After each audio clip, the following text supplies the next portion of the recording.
was your assessment after watching the film, and what did you think? What were your top takeaways?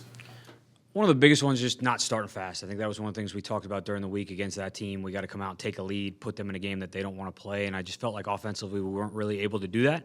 Got some first downs, but couldn't kind of hit the big conversion of the big play to kind of put points up on the board early. And, I think that was frustrating. And then, certainly some good things coming out of the game, but a lot to work on. It's not the first time in the season you guys have gone down early, then had to fight your way back. What's been the reason for that? And what does it say that the team can come back to a point?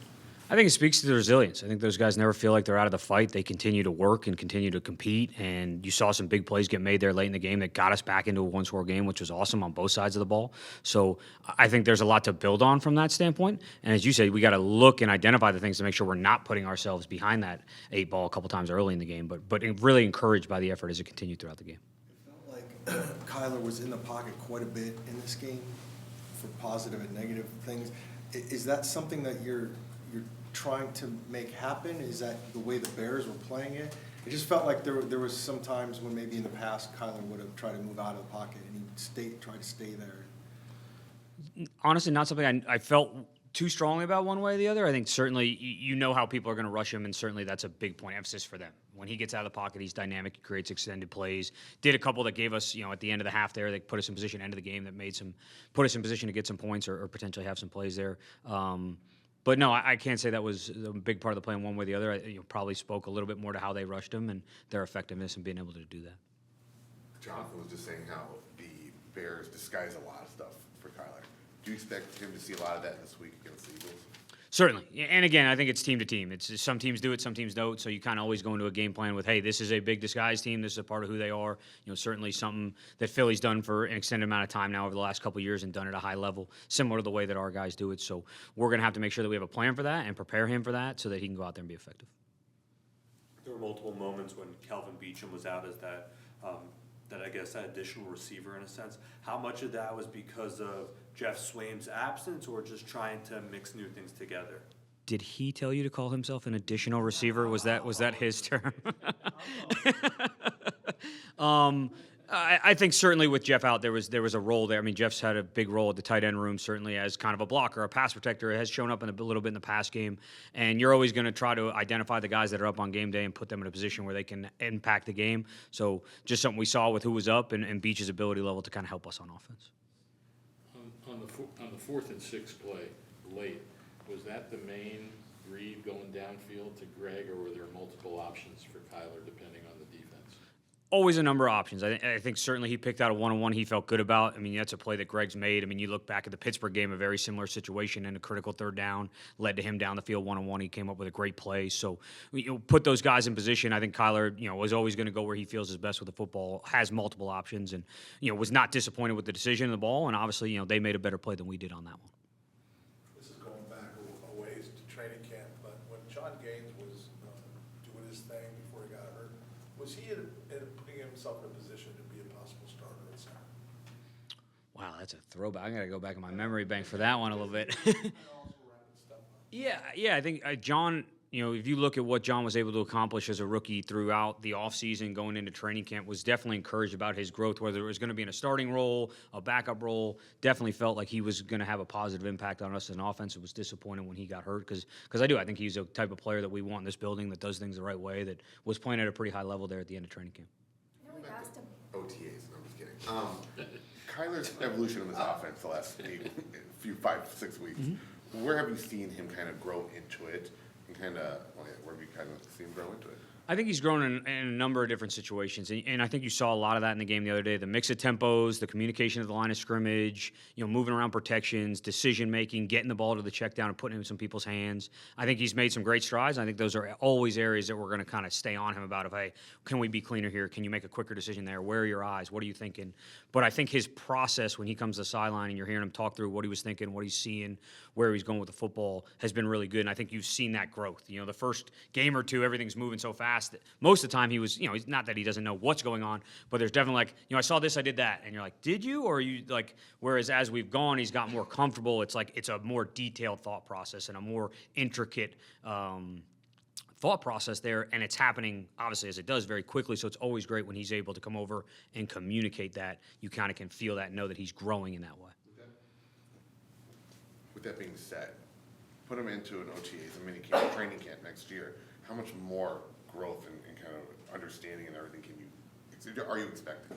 Significant, and that's, and we've talked about, like, we're always going to look for that growth and that improvement, and I think that's where it's, when it's clean and we know what we're doing and we get the look we want, it's going to be rapid fire right now. I think the thing that we want to continue to grow on is, hey, when it's not the look or we get the wrong look, like, do you know your answers? Do you know your outs? Can you get there quicker? Those little things make big differences in football games, and I think he certainly, like we all do, has room for growth in some of those areas, but he's done a nice job, I think, even in this short amount of time of trying to develop in those areas. We have asked about the lack of production by the wide receivers, but Trey McBride has been going off. In a game where he has 31 yards, James Conner is your leading receiver. Second straight game where Michael Wilson doesn't have a catch. I mean, what is the solution there, and where are your biggest frustrations with that? Yeah, I think there's a number. Certainly part of it falls on scheme and making sure those guys are put in position to be open and make plays. We need to win some one-on-ones in the passing game, had some opportunities to do that and weren't able to come up with it, which is one of the reasons we struggled, I think, in that football game. And then I think the other thing that's real is when you do get behind and you start getting a lot of really soft cover two, the ball is going to go to the back and it is going to get checked down. And I was really encouraged that we were able to create some explosive plays while doing that. Some of those plays to James late in the down were 20, 30-yard gains that allowed us to set up for points and created some manageable third downs where we could get the ball to the receivers and get the ball to the tight ends. But I think it's certainly something we need to continue to work at, continue to look at, and continue to improve on. Drew, when you just mentioned a bit ago how dynamic Kyler is when he gets outside the pocket. Has there been an ongoing debate about rolling him out on more pass plays, getting him out there where he puts pressure on a corner or safety versus in the pocket, and how much does injury risk weigh into that, or what's the conversation been like? I'd say it's less on the injury risk and more on the scheme and what we're getting from the defense. I think certainly you see some of those wide edges that are trying to prevent that. The rollouts, the boots are something he's had success on that we're going to continue to emphasize. You also shrink the field when you do that. So some of the nice part about dropping back when he does break down and it is off schedule is it's unscripted and you give him the whole field, you give him multiple eligibles. So I think it's kind of finding that balance to make sure that he is affecting the game outside the pocket, but feel very confident that he can play at a high level in it as well. He lamented missed opportunities, he called it repeatedly after the game. Are there a couple of constants recently where, areas where you're looking to improve in particular? I think it's, as we talked about, getting the ball to the receivers when we have opportunities, making the plays when they're there. It's a lot of times when you're struggling, it's one thing, you fix one thing and something else goes. And so you're just constantly trying to make sure that you're staying ahead of the curve and trying to prevent those things from happening. But I certainly, as you come out of a game and you feel like, hey, there were some plays to be made and we didn't make them, or hey, there were some calls on the sheet that I didn't get to that I should have got to, I think you're always a little bit frustrated when the outcome isn't the way you want it. One of the ones he specifically mentioned was near the end of the first half, the third down play where it ended up being the backward pass that wasn't handled and went out of bounds. Was that the goal on that play, or was that just kind of a crazy play the way it developed? This is going to sound simple. We did not script that for a backwards pass out of bounds. I promise you that. No, I think a little bit of it's the play call, it's the execution, it's a little bit of everything in that situation. Certainly, we want to be difficult to defend. It's a play that he's run many times and had a lot of success on. I mean, we hit it in the Atlanta game for, I think, 10 or 11 yards out of basically the same formation. And, they out-executed us, and we weren't at our best in that moment when we needed to be, and it hurt us. How happy have you been with your rookies' draft picks on offense? I think they've done a really nice job of embracing the way that we want to do things and going out there and improving every day and putting their best foot forward. I think you've seen that throughout the course of the year. I think you've seen that in the way they've carried themselves in and outside the building. So very encouraged by that and certainly need that to continue as we move through the year. Kind of piggybacking off of the 4th and 6 and just 2-point conversions, different, the gotta have it category. JG kind of talked about it a little bit too. Are you seeing something, I mean, everyone is different, obviously, each play, but are you seeing anything like a common thread there, or what in your mind needs to, how do you get a higher percentage of those done? Yeah, I think that's going to be a big focus for us. It is now. It will continue to be as we go through the offseason, because certainly, as you said, the numbers aren't where they need to be right now in those critical situations. One of the things that you struggle with and you don't want to overreact to is the small sample size as well. So I think it's really critically looking at, hey, are we putting them in position and not executing? Is there a scheme thing that we need to make sure we're aware of? Is there something that we're doing that's giving away what we're doing? I think right now it's a little bit of combination of a lot of those things in a small sample size, which makes it hard to say, like, all right, hey, if we fix this, we'll be better. But I think that's certainly something we got to work on. Part two is the small sample size, but also you've tried both of those things, 2-pointers and 4th down tries.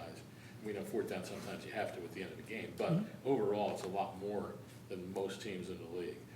Is that just a result of game situations, or is it wanting to be, you know, a little more aggressive, or what's your thought on that? I think it's mostly game situations, and it's one of those things like you don't have complete control of the situation when it arises. You got to make the right decision, and I think we've done a nice job with the communication and execution of that side of things. So I think that could, we could walk into next year and feel completely different about that, and say, wow, you haven't gone for it at all and haven't had any 2 points just based on the nature of the way the game is played out. I don't think we ever go and say, hey, we're going to be the most aggressive team in the league in this situation, which people do, and sometimes that's the right decision for the team. But I think for the most part, it's been just kind of the way, the flow of the game, the score, and kind of where we put ourselves, and having to go execute in those critical situations. So when you're trying to get a handle on this Eagles defense, what kind of resources your head coach? He ran this defense the last 2 years. Yeah, and Nick, him, obviously going to lean heavily on them from a personnel standpoint, from a scheme standpoint. And the nice part is those are guys I lean on every week. They're really good defensive coaches. So even when it's not the scheme, maybe they've coached the players they've been around, I'm going to ask questions of them and say, hey, what do you think is going to happen here? Do we, I haven't seen this exact look on tape. Do you think they're going to play it like this in this coverage? Where do you think their eyes are going to be here? Is this hard on them to defend? And certainly this week they have a little bit more insight because they know the people and a little bit more of the scheme. But those are conversations that happen every week. Limited amount of tape that there is. Any difference in the defense between when Patricia's running it and the other guy? I think we're still going to work through that. I mean, as you said, 2 games. We've watched every play. I think you're still trying to put it together from like, hey, is it drastically different, or is it the nature of the game situation that they happen to be in this week as opposed to that week, or the matchup? So trying not to overreact to 2 weeks of tape, but also making sure that we're paying attention to the difference. And certainly there's going to be some tendency differences or some things that he likes to emphasize over some of the other guys. Who are some of the guys that you really have to pay attention to in personnel on that? Is it defensive line especially, or where else? Yeah, you hit on it. I think that defensive line is really what makes this group go, and it's really the first 5, and they got about 6 or 7 that come in and have a big impact on the football game. They deploy them in a lot of different packages and a lot of different alignments, so we got to make sure communication's on point, that we're locked in, and as we try to go attack those guys and minimize their impact on the game. What have you seen from Carter, who just seems to be a guy that's really, really tough for offensive linemen to handle? Yep. Yeah, you hit on it. I think he's big, he's physical, he plays with a high motor, certainly fits the scheme really well, had a big impact for them, in a lot of games this year. Nick, you go from Justin Fields to Jalen Hurts. How tough is that back-to-back weeks? Yeah, they're both really good quarterbacks. They're both mobile quarterbacks. Again, though, different game. Jalen's his own player. Different offense, obviously, everything like that. But yeah, I mean, this is the NFL. You're gonna face a lot of good quarterbacks, and if you're competitive, that excites you. Actually, you love going against really good players. JG said that one of the key components in the game against the Bears was the play extension. And that was something that hurt. When you go against another mobile quarterback and Jalen Hurts, what are some of the things that you look for to say, this is how we limit Hurts? Yeah, you got to have a good rush plan to not allow him to extend plays and make plays with his legs or make plays with his arm outside the pocket. And, looking back at the Chicago game, we got to do a better job as coaches and players of putting a better plan together and executing because, he made plays by extending with his arm and his legs. How do you balance trying to get that rush up front while trying to contain these guys off? It's hard, there is a balance of it.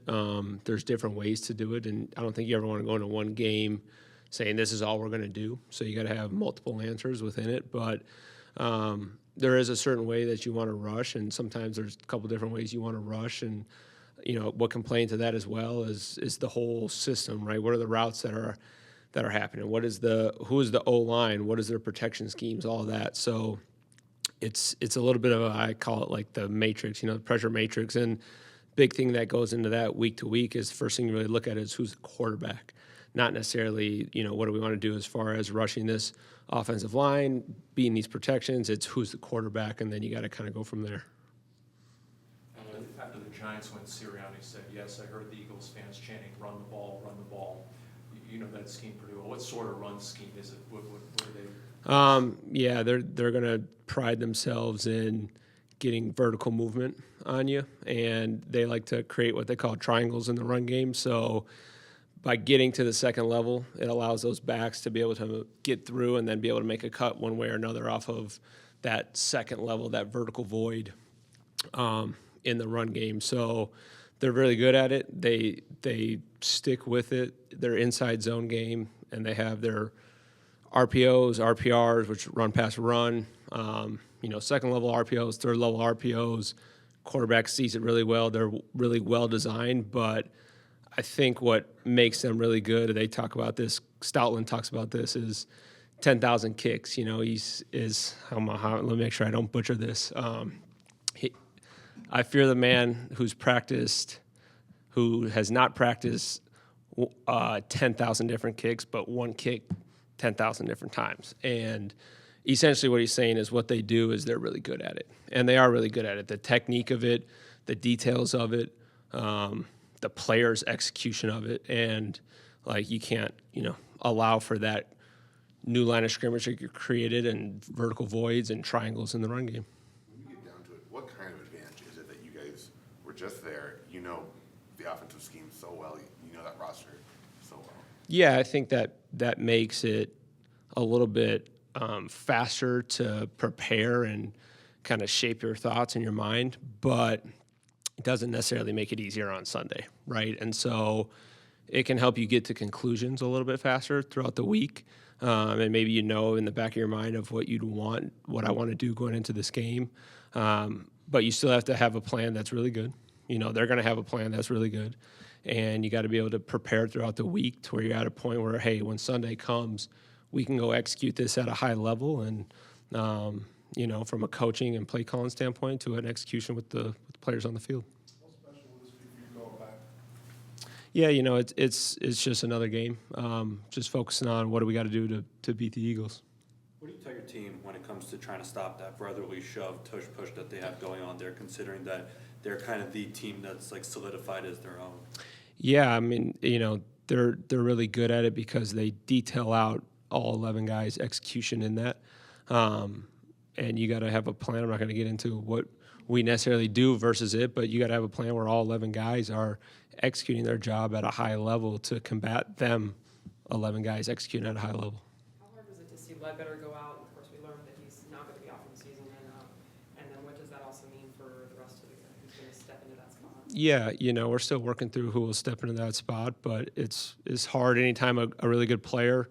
Obviously, you lose a really good player, that sucks from a playing perspective, but also obviously the kind of guy that led is to the locker room, to the defense, to the community. That's, you don't try to say, hey, someone needs to go be led now. You can't really replicate who led is, but I know we got really good leadership throughout the defense, so I know people will step up and help fill that void. How did Chris do with the dot?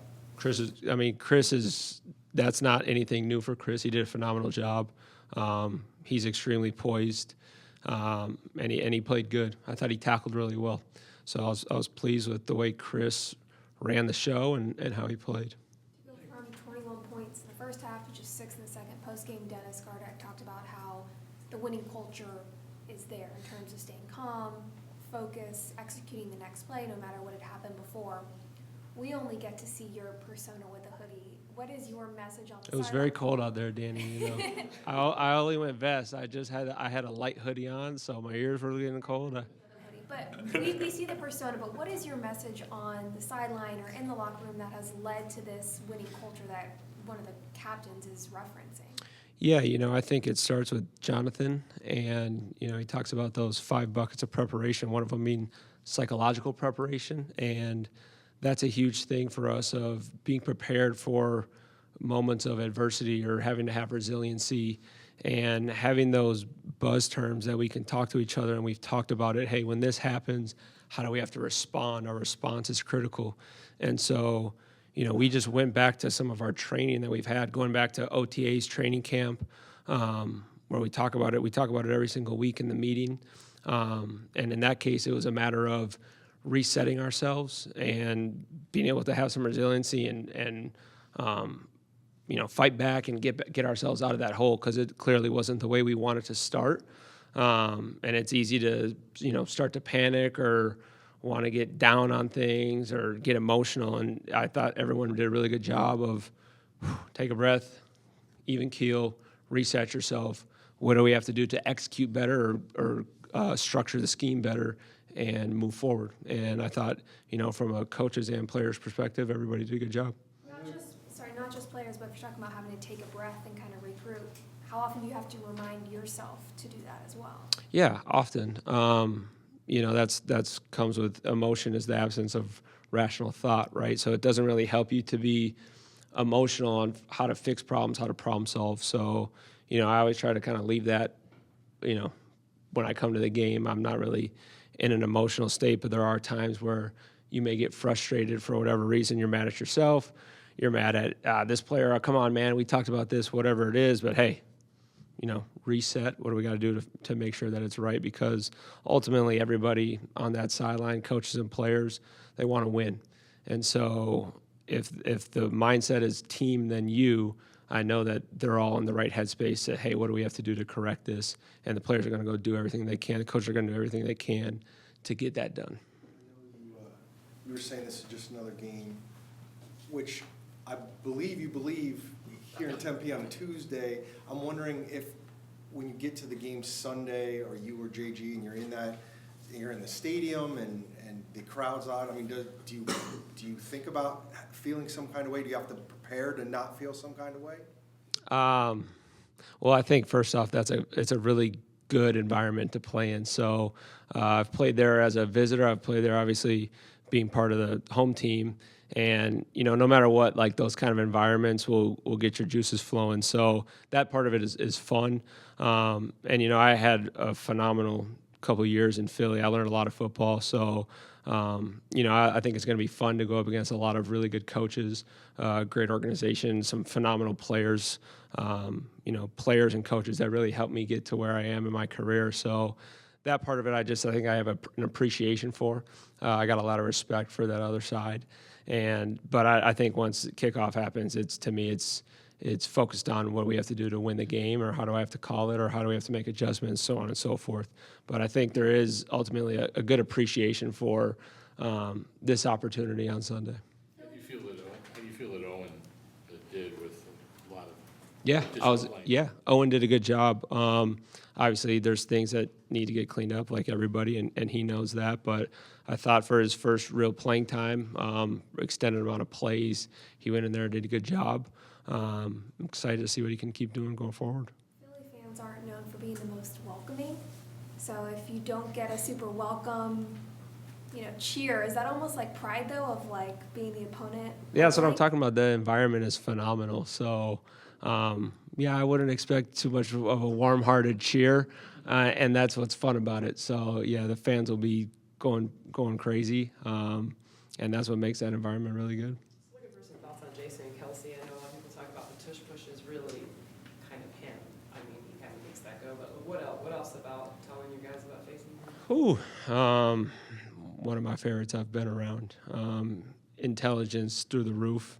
I know most linebackers that I've been around, they hate going against Kelsey because, a linebacker hates a fast lineman that can get to the second level and get on you quick, right? Because linebackers want to stay free. They want to be able to go hit the ball, and this guy can run. So, he's extremely fast at the second level. He's highly intelligent. He's good in pass protection. He really runs that show up front. So I got a lot of respect for Kelsey. He was obviously awesome with me. I loved, going back and forth when I was there with him, talking ball. I think I learned a lot from him. And hopefully I can turn that around on him now and do some things that I know are difficult for an offensive lineman. But he's an extremely good football player. He's been playing at a high level for a long time now, and I don't think he's fallen off at all. There's a report just now that you guys are waiving Marco Wilson. Any comment on that? I'll let JG and Monty talk about personnel things, but obviously wish Marco the best, going forward. I think he's a good player. Nick, you talked earlier about having a good game plan going into this one. How much of that game plan includes a spy on Hurts or isolating somebody on Hurts? How much of that is focused on him? Well, yeah, I think anytime you play a quarterback that can move, you can't just go in there saying, yeah, let's go have at it, and if he gets out, he gets out. So, you always got to be cognizant. And I'd say actually, I think as time goes on, the amount of mobile quarterbacks that you're seeing is probably a product of people are putting their best athletes at quarterback, starting in youth and high school. And now that's, slowly works up into college and the NFL. So there's a lot of good athletes playing that position. So it's a little bit of a standard operating procedure, I feel like, nowadays. But Jalen is at the top of the league as far as his mobility, and you have to take that into account with every aspect of the game plan. When you were in Philly, did you ever look at opponents during a game and say, why didn't they do this defensively against him? Did you ever see? Well, sometimes I'd be making corrections. I'd look up on the scoreboard and I'd see him running, and I'd say, well, whatever they did wasn't good enough, because there he goes again. So I know he definitely, just from, not just watching the tape now of this year, but being there, you look up, you see him moving around, or I was up in the booth looking at it like, oh, there he goes again. So I know what he's capable of just from being around him. So you definitely got to take into that consideration. When you look at this offense, is it essentially the same as last year, or with the change of coordinator, has there been some tweaks and little things added? Obviously, there's a lot of similarities. I think ultimately Nick Stoutland, and Brian. They all, and Kevin Petula and that whole staff, Jason Michael, like that whole staff has, put that offense together. And so a lot of those same pieces are there, even though Shane Steichen's not there calling it. A lot of similarities. I'm sure they got their new wrinkles for this year, but it is very similar to when I was there. Is this one of the better offensive lines? Absolutely.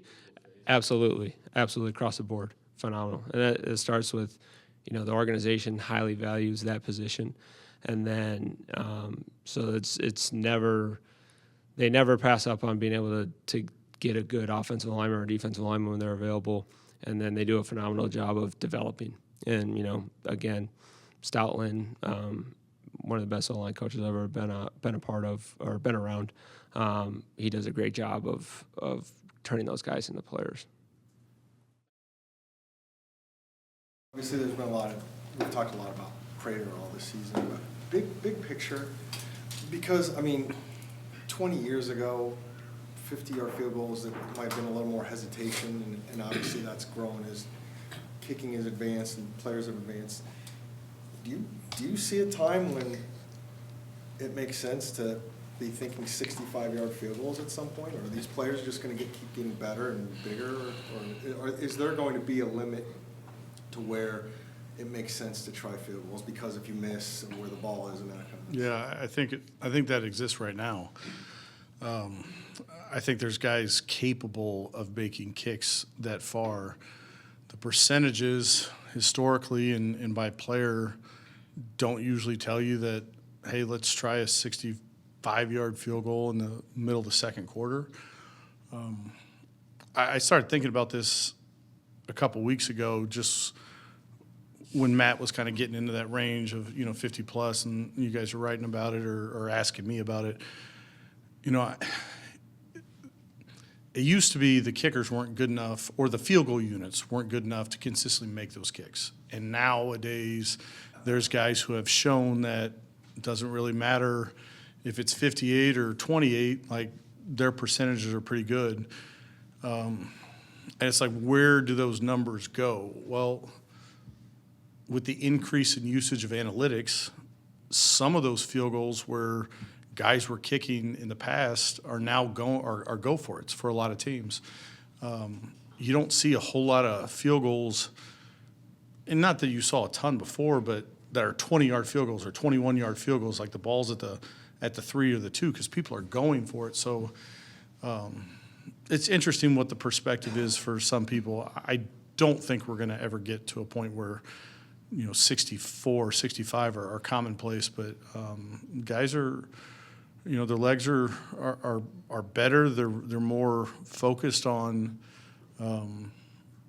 their technique, and frankly, the snappers and the holders and the protection has gotten to a point where some part of those, it's not just the kick, right? Some of those factors are improving the field goal unit's chances.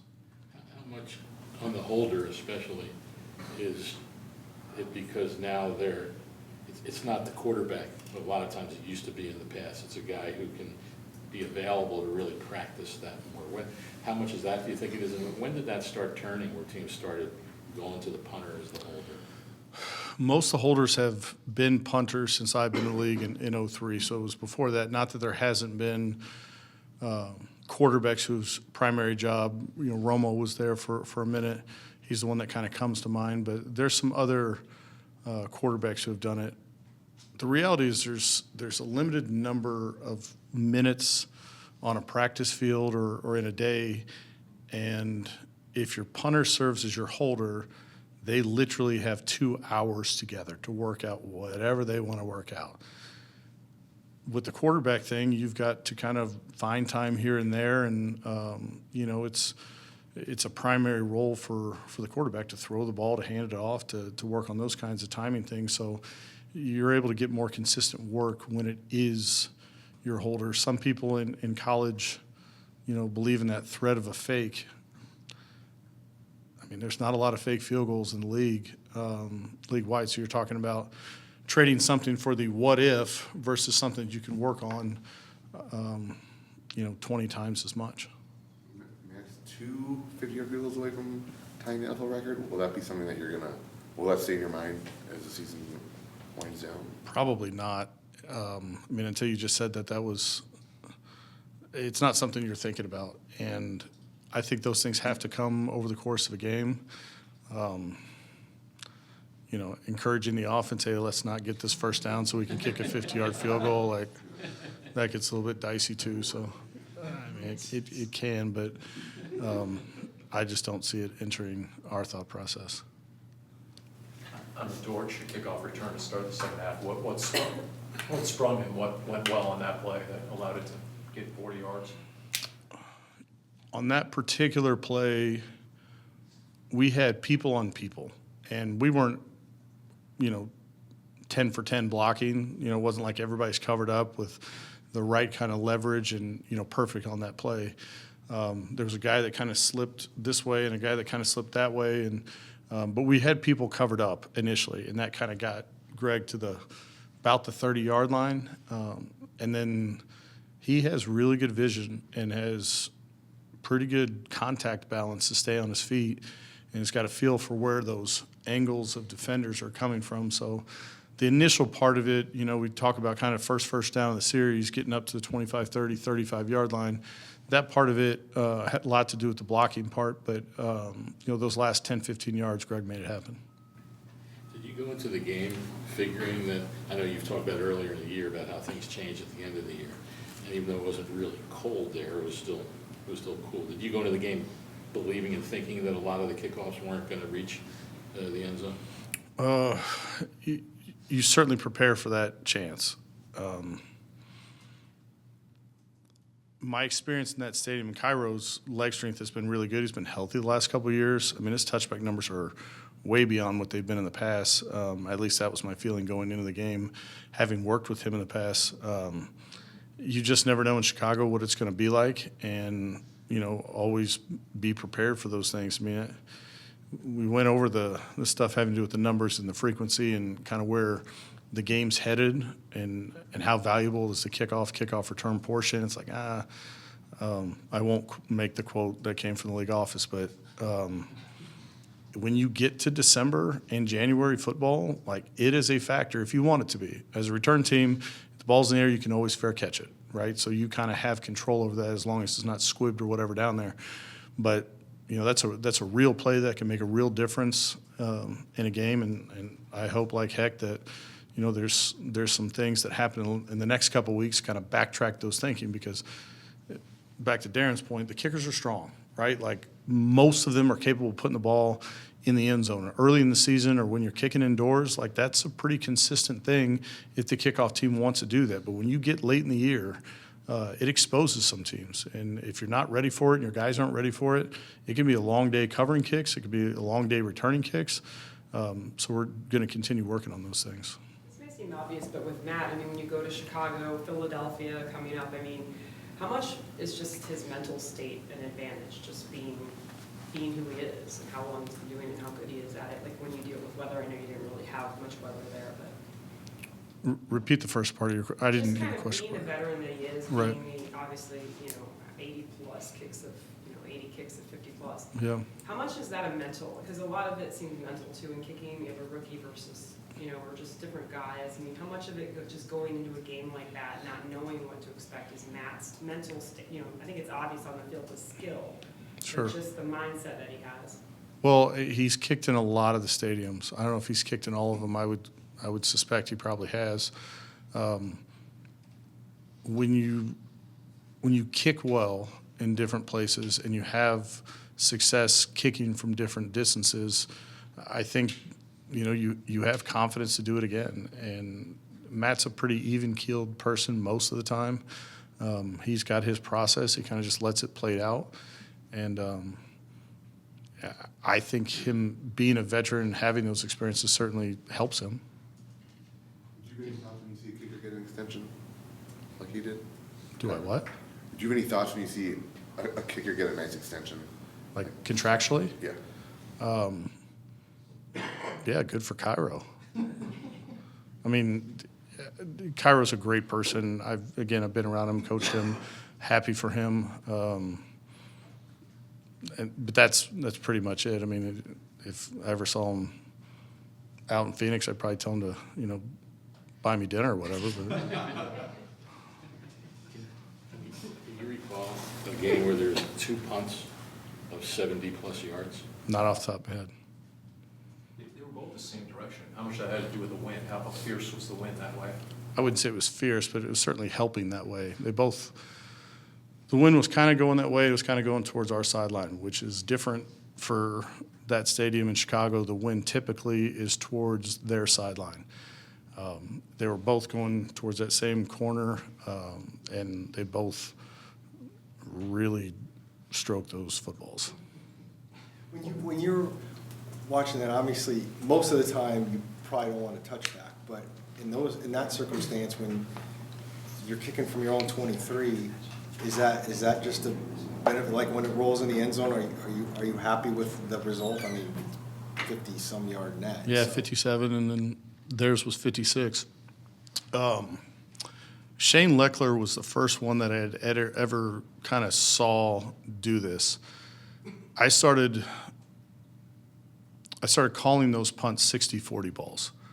So, nobody had netted 40, I don't think ever, until I think it was 2007. Andy had the NFL record for like 3 hours before Leckler beat it. But Shane was really the first one that I saw when he was on the minus 40, just hit line drives out the back of the end zone. And he had that kind of control to be able to do that. Now, you normally don't want to do that, if you're on your own 20 or 30 because the returners are coming back just as fast. But I've seen a lot of punters take that approach. That wasn't what Blake was trying to do. And I don't think that's what their punter was trying to do. But there's plenty of guys in that fringe minus 30-something area where if you can hit a touchback and get a 45-yard net, like 45 net is top 2-3 in the league now. It used to be, way lower, but there's plenty of punters now who are taking that approach from those field positions. The 60-40, meaning 60 gross, 40 net, whether it's 75-55 or 70-50. I mean, those are good field position flips. You take that, a fair catch of 56 every time. And even those guys with the 2 touchbacks, they each averaged over 47 net. Have you seen that? I mean, that's a pretty high number for both punters. Yeah, it's pretty high. I mean, obviously you're excited about that as your punt team and not as excited as a punt return team. When you see kickers and punters going to a new stadium, do you notice them taking more time during warm-ups, or is it just sticking to the routine and going through the normal? I think most guys stick to their routine and then take in consideration the variables in which the ball may do something different. And once that happens, they're probably revisiting that spot, whether it's at that moment during pregame or when they come back out before the anthem or halftime. You see some specialists who will, in an outdoor game, change a possession, change a quarter. They come walking on the middle of the field. They can't kick it, but they can stand there and feel the conditions. So that's been my experience.